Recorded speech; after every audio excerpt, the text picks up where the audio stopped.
Hi hello ಎಲ್ಲರಿಗೂ ನಮಸ್ಕಾರ. Welcome back to camera ಕಣ್ಣು ಯೂಟ್ಯೂಬ್ ಚಾನಲ್. ಇವತ್ತು ನಾವು ಬಹಳ ರುಚಿಕರವಾದ ಮತ್ತು ಸ್ಪೈಸಿ ಆಗಿರುವಂಥ ಮಸಾಲೆ ಕಡಲೆ ಬೀಜದ ಚಾಟ್ನ ಹೇಗೆ ಮಾಡೋದು ಅಂತ ನೋಡೋಣ ಬನ್ನಿ. ಇದನ್ನ ಸಂಜೆ ಹೊತ್ತು ಕಾಫಿ ಜೊತೆ ತಿನ್ನೋದಿಕ್ಕಂತೂ ಹೆಲ್ದಿಯಾಗಿರುತ್ತೆ, ಪ್ಲಸ್ ತುಂಬಾ ಟೇಸ್ಟಿಯಾಗಿರುತ್ತೆ.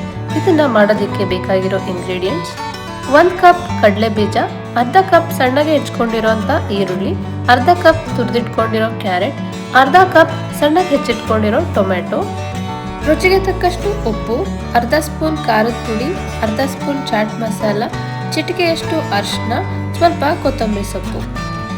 ಮಾಡೋ ವಿಧಾನ ನೋಡೋಣ. ಮೊದಲಿಗೆ ಸ್ಟವ್ ಮೇಲೆ ಒಂದು ಬಾಣಲಿ ಇಟ್ಕೊಂಡು ಬಾಣಲಿ ಸ್ವಲ್ಪ ಬಿಸಿಯಾದ ನಂತರ ಅದಕ್ಕೆ ಕಡಲೆ ಬೀಜನ ಹಾಕ್ಕೊಂಡು 4 ರಿಂದ 5 ನಿಮಿಷ ಮೀಡಿಯಂ ಫ್ಲೇಮ್ನಲ್ಲಿ ಇದನ್ನು ಚೆನ್ನಾಗಿ ರೋಸ್ಟ್ ಮಾಡ್ಕೋಬೇಕು. ಕಡಲೆ ಬೀಜ ಎಲ್ಲ ಚೆನ್ನಾಗಿ ರೋಸ್ಟ್ ಆದ ನಂತರ ಇದನ್ನು ಸೈಡಿಗೆ ಎತ್ತಿಟ್ಕೊಂಡು ಸಿಪ್ಪೆ ಎಲ್ಲ ಬಿಡಿಸಿ ಇಟ್ಕೋಬೇಕು. ನಂತರ ಸ್ಟವ್ ಮೇಲೆ ಒಂದು ಬಾಣಲಿ ಇಟ್ಕೊಂಡು ಬಾಣಲಿ ಬಿಸಿಯಾದ ನಂತರ ಅದಕ್ಕೆ 1 ಟೇಬಲ್ ಸ್ಪೂನ್ ಎಣ್ಣೆ ಹಾಕೋಬೇಕು. ಅದಕ್ಕೆ ಅರಿಶಿನ ಪುಡಿ, ಖಾರದ ಪುಡಿ, ಉಪ್ಪನ್ನು ಸೇರಿಸಿ ಚೆನ್ನಾಗಿ ಮಿಕ್ಸ್ ಮಾಡ್ಕೋಬೇಕು.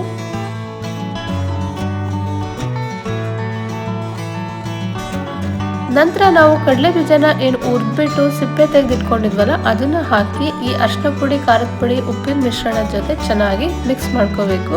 ಇದೇ ನಮ್ಮ ಚಾಟ್ಗೆ ತುಂಬ ಒಳ್ಳೆ ಟೇಸ್ಟ್ ಕೊಡೋದು. ಇದನ್ನ 1-2 ನಿಮಿಷ ಆದರೂ ಚೆನ್ನಾಗಿ ಫ್ರೈ ಮಾಡ್ಕೊಳ್ಳಿ. ಮಸಾಲೆ ಎಲ್ಲ ಚೆನ್ನಾಗಿ ಮಿಕ್ಸ್ ಆಗಬೇಕು.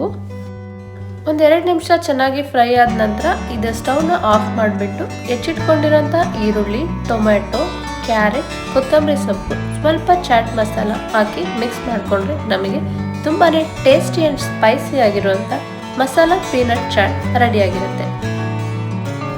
ಈ ಥರ ಚಾಟ್ಸ್ ಪ್ರೋಟೀನ್ ರಿಚ್ ಆಗಿರೋದ್ರಿಂದ ಡಯಟ್ ಮಾಡ್ತಿರೋರ್ಗಂತೂ ಮಾಡಿಸ್ದಂಗಿರುತ್ತೆ. ಇದರಲ್ಲಿ ಡೀಪ್ ಫ್ರೈ ಮಾಡಿರೋದು ತಿಂತಾ ಇದ್ದೀವಿ, ಕ್ಯಾಲರಿ ಬರ್ತಾ ಇದೆ ಅನ್ನೋ ಯಾವುದೇ ಥರ ರಿಗ್ರೆಟ್ಸ್ ಕೂಡ ಇರೋದಿಲ್ಲ. ಸೊ ವಿತೌಟ್ ರಿಗ್ರೆಟ್ಸ್ ನೀವು ತುಂಬಾ ಹೆಲ್ದಿಯಾಗಿ ಎಂಜಾಯ್ ಮಾಡಿಕೊಂಡು ತಿನ್ನುವಂಥ ಚಾಟ್ ಇದಾಗಿರುತ್ತೆ. ಈ ಮಸಾಲಾ ಪೀನಟ್ ಚಾಟ್ ತುಂಬಾ ಪ್ರೋಟೀನ್ ರಿಚ್ ಚಾಟ್ ಆಗಿರುತ್ತೆ, ಸ್ಪೈಸಿ ಆ್ಯಂಡ್ ಕ್ರಂಚಿ ಆಗಿರುತ್ತೆ. ಇದನ್ನು ಎಲ್ಲರೂ ಕೂಡ ಟ್ರೈ ಮಾಡಿ ಟೇಸ್ಟ್ ಹೇಗಿತ್ತು ಅಂತ ಕಮೆಂಟ್ ಸೆಕ್ಷನಲ್ಲಿ ತಿಳಿಸಿ.